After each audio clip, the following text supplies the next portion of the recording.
You/someday 42-ish. I think the thing about your first love is that you don't know it can end. I mean, we've all heard the songs and seen the movies.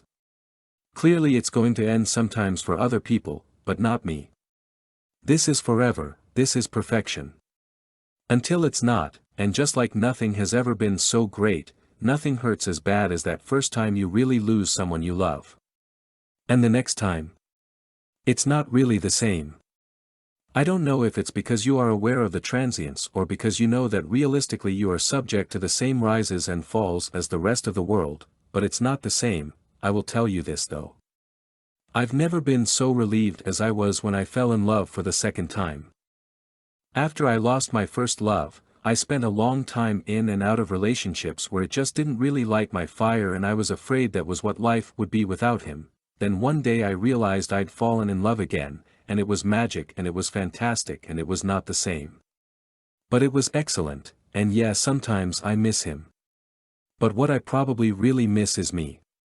I miss the wide-eyed kid who leapt with both feet into love and didn't know enough to realize that I should be careful with that kind of danger. We didn't work out for a reason. I don't think we miss our first loves as much as we miss the person we were before the first time our hearts were broken. You/Mart, you fall in love one time and spend the rest of your life trying to recreate that moment. You/Rain, dog too, no, so I went back to New York 4 years later to get her back. She's upstairs asleep right now with our daughter. Edit, if anyone cares, here's the long story. We met in college in Ohio while we were dating other people, mine was long distance. I was playing the pogas in my dorm room, and she popped her head in to say she liked it. Her boyfriend was a bit of a meathead, and whenever he dropped the ball, I picked it up. He didn't want to go to the Ani DeFranco concert with her, so she went with me. He didn't sign up for ballroom dancing, but I did, before I knew she'd be there, and we were dance partners. He wouldn't watch Wim Wenders movies, so she watched it with me and my friends.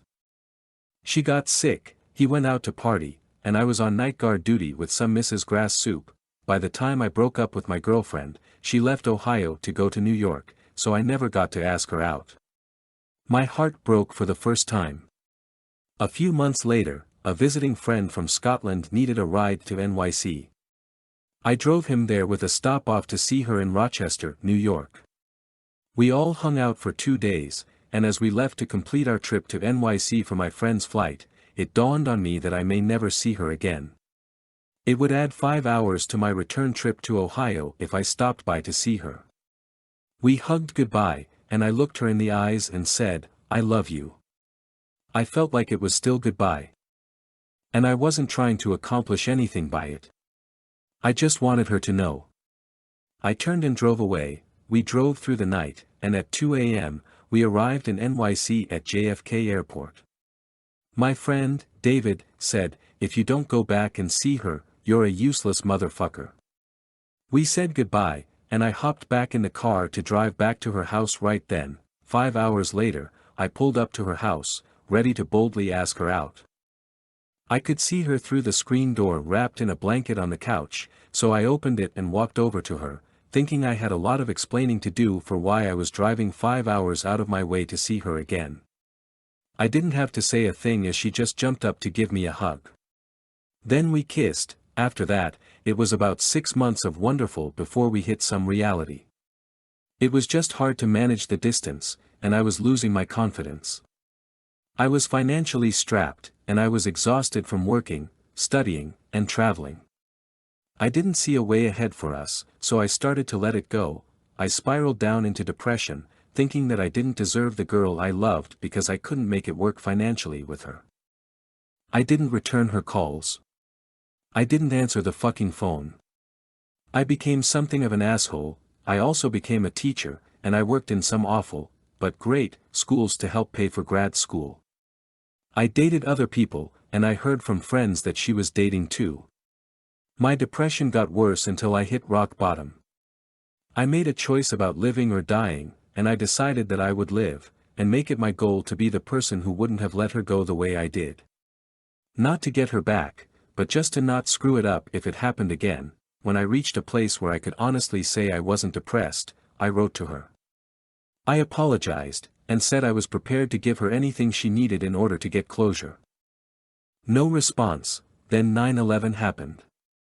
I shit you not, that's her birthday. I also shit you not that it's our son's birthday, too. She called me up months later. I heard her voice say my name, and my heart raced. We talked for a while about everything. She told me about the guy she was dating. He was from Sudan, one of the lost boys. We said goodbye, and my heart broke again. It felt like an actual goodbye. I looked up her boyfriend and he was in the news as a genuine hero. It was finished. But I was happy for her. A few months later, I went on a cross-country trip to make amends with other friends whose bridges I burned. I drove alone from Chicago to Denver to Vancouver to LA to St. Louis, making amends with my friends, and stopping at every national park that I could. In the words of Tom Waits, I was never more alive, or alone. It felt wonderful. Out of nowhere, on this trip, my uncle in Lake Placid contacted me to invite me for a visit. That trip would take me right through Rochester, New York. I called her up to ask if I could stop by for a visit. I didn't know it, but she had just broken up with her boyfriend the day before. She invited me over, and I drove there within a day. My heart melted when she greeted me with the biggest smile. We talked for hours upon hours. As I drove off to Lake Placid, she told me to stop by on the way back. 1 month later, we had our first kiss. We've been married for 9 years this Christmas.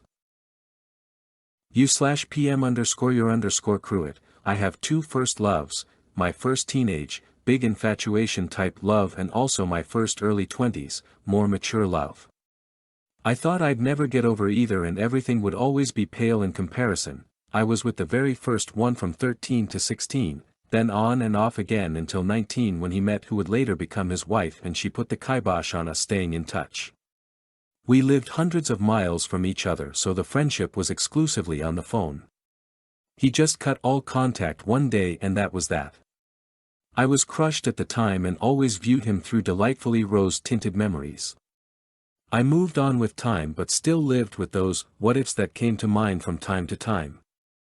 Fast forward 10 years and out of the blue I received a Facebook message from him. 2 kids and 1 divorce under his belt, he wanted to reconnect. I was single at the time and my heart gave a teenaged floppity pitter-patter of excitement. Kids and lives and distance and jobs prevented us from meeting up quickly, and over the course of our chatting I came to realize that he isn't actually this demigod my memory had built him to be. He is just a person, flawed just like the rest of us. Yes, he's aged very well, looks wise. Personality? Meh. We never did meet up. 3 years on from that Facebook message we're still in touch. I'm glad not to wonder about him anymore. I'm also glad I got to see him with the clarity that comes with age. First love number 2 happened at university, about a year after that first one vanished from my life. I adored this one in a much more mature way. I could definitely see a long future with him and utterly idolized him and all he stood for. He went away for a year and made the decision we should break up during this time with a view to seeing how things were when he returned. I realize now this was because he too could see a future with me but wanted to experience more of life, more women, before settling down. I was heartbroken when he left and jumped head first into a dreadful rebound thing to ease the pain. Lo and behold, in spite of all preventative measures, I fell pregnant to my rebound fling. I never got to see my second, love when he returned but we stayed in touch while I attempted to raise my baby and make good the relationship with a totally mismatched man. It was far too emotionally close between me and the ex initially but it naturally waned with time. I can't say I was over him, the what-ifs were strong with this one. Time passed and life happened and I found myself engaged to someone entirely new. In another out-of-the-blue message, my ex basically declared undying love for me. It was utterly shocking and resurfaced all those buried longings. That message, and my inability to deal with it was the catalyst for the beginning of the end with my, at the time, fiancé. 18 months after the message and 9 years since I last saw him, He drove hundreds of miles to see me. We walked in the rain, we chatted, we hugged. We said goodbye again and my torch for him burned brighter than ever. We arranged to spend a weekend together. I was fizzy with excitement waiting for that weekend to come, and when it finally did it was just, nice. I was expecting fireworks, bells, whistles, Hollywood-style magic, but found the relationship equivalent of little more than a nice cup of tea with a plain biscuit. We half-heartedly made plans to meet up again but the next occasion clashed with a girls' night out. I realized I was finally over him when I quite happily chose to spend the night cackling with the girls rather than having dinner with him. In retrospect the same was true for him.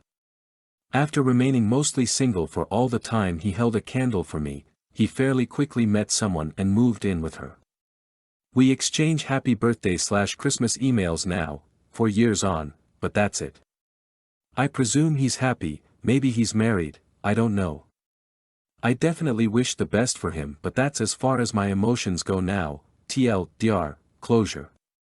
Closure was needed, gained and everyone is happy. People change more than I imagined and that old love was definitely just nostalgia. Deleted, sort of.